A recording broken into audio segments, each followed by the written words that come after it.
Okay, this is my 2017 Triumph T120 Bonneville. It's the 1200. I've done a few things to it since buying about a year ago, June 2021. Done some round town kilometres and also touring kilometres on it, and it's a really comfortable bike and it's pretty much standard trim. Now it's a bit windy out today. I've got the door open to get some extra light in, so if it's a bit noisy here and there, that's what's going on. One of the main reasons for making this video today is because there aren't many videos that I've come across on YouTube that talk about and show the Free Spirits belt drive kit for this bike, for the T120.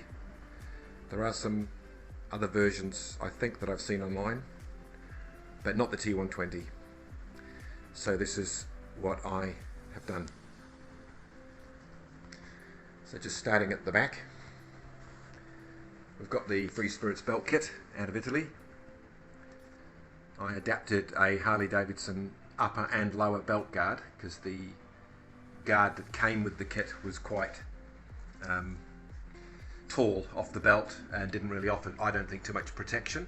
Didn't sort of wrap around like this one has done. Got this powder coated, made some bracketry for it with some stainless fastenings to make it look nice. Just had to slightly pack the shock off the guard so it didn't strike the guard on the inside there, and like by one washer at the top,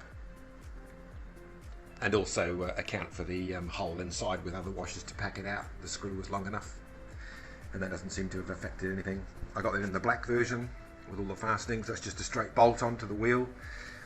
You do have to take the swing arm off to get the chain off and to get the belt on. And obviously in behind here is the drive sprocket that fits into the pulley. You don't lose the sprocket, it becomes part of the drive system. And this also has the brake master cylinder in behind it. I might actually take that off further in the video to show you, and also to conduct an inspection while we're here. But it drives quietly, it's clean. That's one of the main things. I've been out for a ride today and that wheel is super clean. Underneath the guard, underneath the bike is just nice and clean as you like. No spray, no flick, no chain lube. And I don't think it looks too out of place for the style of the bike. You can see sort of from the side, from the further back, looks pretty stock, looks pretty good, I think, which is why I got it. Other things I've done to the bike is swapped out the stock catalytic converter with a Tech Bike Parts 1 out of the UK. It's a bit hard to see under there. Really nice, makes it slightly more throaty, less muffled sort of sound. I've got the Triumph issue belly pan or engine protector. Just makes it look nice, sort of covers up the front of the catalytic converter replacement area there by the Tech Parts people. What else have we got? I've put a dart screen on the front. Now, screens are great at protecting you from the wind, but my sort of feeling is if you want to have a bike with a big screen, you buy a bike with a big screen. And so I don't want something too large on a bike like this because it's the retro look that I really like. But this one is the smoked, not the smallest one you can get, but I don't think it's the biggest one either. And that was for a dealership here in, it was out of Christchurch in New Zealand. And it really does protect you from the wind. I was out today with my 3/4 helmet on and it really gave a nice protection from my head, from my chest and face area. Didn't feel like I was getting blown around at all, which was great. Yeah, it's really nice inside there. Only thing is though, the bracket does have this bend on it that would rest, I guess, on here, but would just probably eat right through the metal, so I'll put that little bit of rubber on there on both sides. Something else the bike came with when I got it was this booster plug accessory. Some of you will know what that's about. And it plugs into your loom, and has a probe that goes down into your airbox and sits under the air filter area, and it's like a metal probe at the end, and I think it's to do with making sure that the mixture is reading, almost tricking the bike into reading slightly different with the temperature reading that it actually has. And I think that's what the probe does. It registers the air temperature and then boosts that electronically to help the bike run a little bit more rich, so that it won't sort of pop and bang. I think on the deceleration, I could be wrong, but I have a feeling that, because I haven't had any problems with that kind of a noise or feeling on the bike when it's decelerating. So, and I've read good things about them online, so that's what that is. That was already fitted. That's sitting there. So the other thing about the belt drive for me is it just keeps the bike so clean, and it does get used. It's not just under a cover. I mean, I'm not a all year round hard out rider, but I've been riding for probably 40 years, and I do enjoy my bikes. I've had a lot of them over the years, and this particular bike does get used, so but it does contribute to it not being so messy, which I really do like. Got some other projects under there, so we might talk about that, being the Bobber Bob channel. Another bobber under there which we can talk about later on. So there's the bike currently. Let's get that side cover off for a bit of an inspection on the pulley cover. Alright, what this takes is 4 8mm bolts. Just take them off.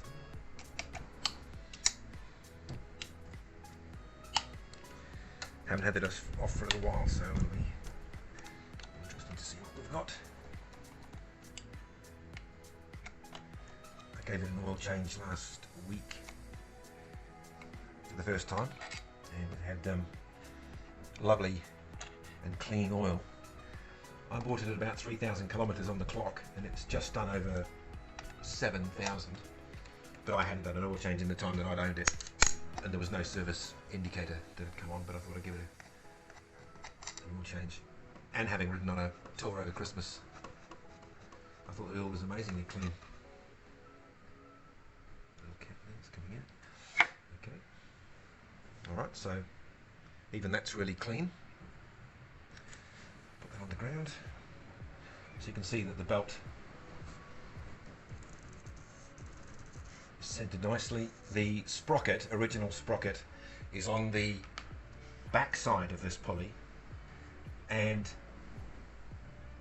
it screws in and then it all gets locked on. But the relief of the sprocket, of course, is cut into the back of this. So obviously all of this braking mechanism needs to come off first, and you need to pull the sprocket off. There is a little bit of grinding on the engine casing that needs to happen just in there, and that's to clear the wider sprocket, of course, bigger than the pulley, bigger than the sprocket. Obviously gets a little bit of material in there, but that's going to be expected. So what we might do is we'll give this a clean while we're in here and make it look pretty.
through. Needs to have some clearance so it doesn't hit the frame. Ask me how I know. But the belt tension, once you've set it, stays really constant. There's no adjusting, there's no lubrication, no maintenance. And when I had other bikes with belts, they lasted thousands and thousands of kilometers with no trouble at all. So it's really nice, and a lower belt guard there just to really help with any debris that flicks from underneath.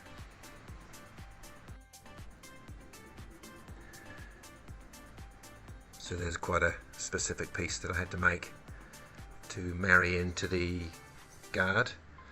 The existing bracket here, in behind this sort of tongue of the old Sportster guard, and it goes down underneath and connects and bolts up under there with stainless fasteners, and it hugs in nice and closely.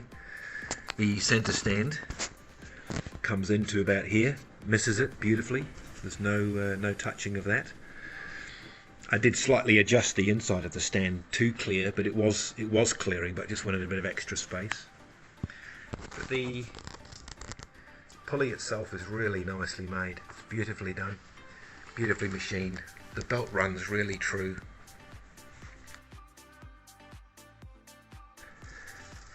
Rode it over Christmas with some mates on their bikes, and it just went flawlessly over a few days, as you'd expect it to. I'm really pleased with it. Subsequently, I do have a spare sprocket and chain guard, but that's okay. So if you were thinking of putting one on your T120, on your Triumph, I would recommend it. You don't need to be an overly skilled mechanic, but if you've got some good knowledge of how things work, how to use basic hand tools, and you have a bit of patience, then I would recommend that you would do it. It wasn't cheap, but I intend to keep this bike for a long time. It was about $1,600 New Zealand, shipped and landed, and but I sort of see that as being worth it for something I'm going to keep for a long time, and also for the, I guess, the joy of not having to constantly clean and sort of fettle with it. I think it's money well spent personally, especially on something so new. And see, look, no oil under it. This is one of those oil tight Triumphs. So that's the factory chain guard. That's the sprocket and the chain, which I don't need. Unbroken. Because I took the swing arm off, I was able to take the chain out without having to split it, which was good. A couple of parts that you have left over from the installation, not by accident, but that's the bit that sits in front of that brake equipment that there's no room for inside that aluminium guard, and you have to swap out the washer and the holding nut on the end of the drive shaft. I think that's some spare bits from putting on that underneath belly pan. This is the guard that I bought as an extra. You can buy the kit with the pulley, and then you can choose to buy the chain guard, and you can sort of see how, I guess, how sort of light that really is. I think that one's on a speed twin by the look of it, and it just didn't really give me the belt coverage that I was sort of comfortable with, and so adapted my own one. And as you can see from this instruction booklet, it's really detailed. I'm not going to sort of focus in on what each of the steps are per se, but you can just see that you've got to do quite a bit of work to end up taking off, you know, take the wheel out, take the sprocket off, do a little bit of machining on the engine. You can see there's a tab that just needs to be ground back, and that's easily done. And put the belt on, and here's the information about the sprocket going in the back of the pulley, which is really good, and it's got a bit of a little bit of isolation, I think, in there, so it's really smooth. You don't even know the difference. I think it's quieter. I think when you're riding along, it really feels really quiet. put it all in, straight swap out for those items. I mean, it looks easy. It was like putting in the catalytic swap out from Tech Parts. You think that's actually going to be quite a simple job, and then it turns out to be a bit of a beast, so be prepared. So this is the group that I got the parts through, Street Performance Race Parts. They're out of Palmerston North. They did a really good job on ordering that through and then shipping it out really promptly. This was also on the bike when I got it, but it's a nice little trim piece from Motone for the brake master cylinder, a little Union Jack design in there. The original one came, but this one just looks nice. So that's the tour of the bike with some of the things that I've done to it, some of the things I've added to it, particularly that amazing belt drive system. I think it's a really great addition to the bike. Next video will be about all of these takeoff parts in this bin, and then what is under this cover here, which was a project for me and my son to do. So until then, see you around.